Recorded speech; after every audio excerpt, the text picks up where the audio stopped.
Welcome to this presentation of Just Once in Eternity, a story in poem of a night in Gethsemane by Dale Lind, read for you by the author.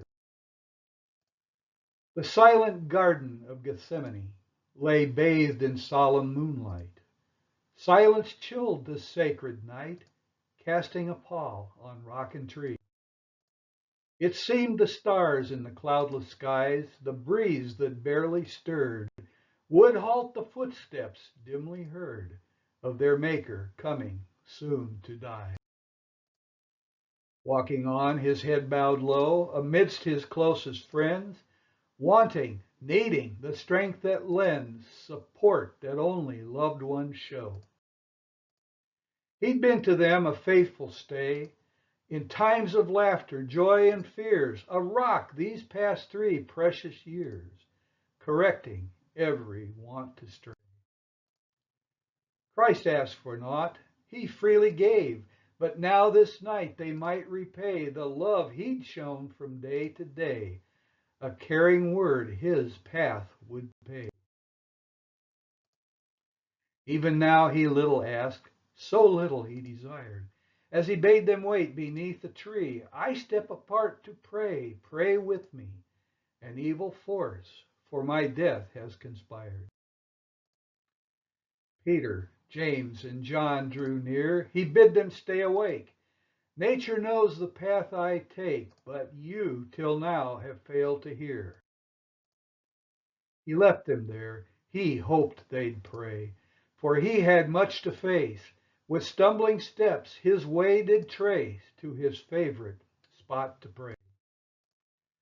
Remove this cup from me, he pled, as sweat streamed down his furrowed brow. O God, my Father, hear me now. But not my will, but yours, he said. Needing love and kinship then, he rose unsteady from his knees. With halting step through waiting trees, he sought support from mortal man. But Peter, James, and John were sleeping, lost in dreams of kingdom come. He needed them, support, a crumb, praying with him, a strong watch keeping. So with a sigh he knelt beside them, shook them gently. Please wake up. I need your prayers, for soon I drink a bitter cup. Evil forces plan to capture and condemn. But twice again he found them sleeping. They couldn't seem to understand his greatest need, support, a hand, this final vigil with him keeping. Rising clamor, footsteps pounding, anger pealing, his hour had come, his strength renewed. Arise, he bade them, my accusers do intrude. A kiss from Judas, paid in silver, treason dealing. At last awake, emotions burning like a flare, confused, bewildered, searching what to do. Jesus warned them, now it's coming true. Action needed, which of them would dare?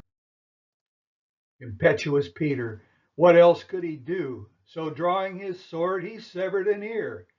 Fight, yes he would, for his Lord oh so dear. But Jesus said, Peter, let no fight ensue. Now much more bewildered, confused, and afraid, for self-preservation they all ran away. In hiding they quailed on that dreadful day. While Jesus submitted, they sought to evade. One followed discreetly, but most hadn't tried. Not one would step forward, much less testify. And Peter, bold Peter, 3 times would deny. But Jesus still loved them, forgave them, and died. Just once in eternity, our God needed man. Just once, and man failed, no strength to report. Though dying alone, bereft of support, he finished his work.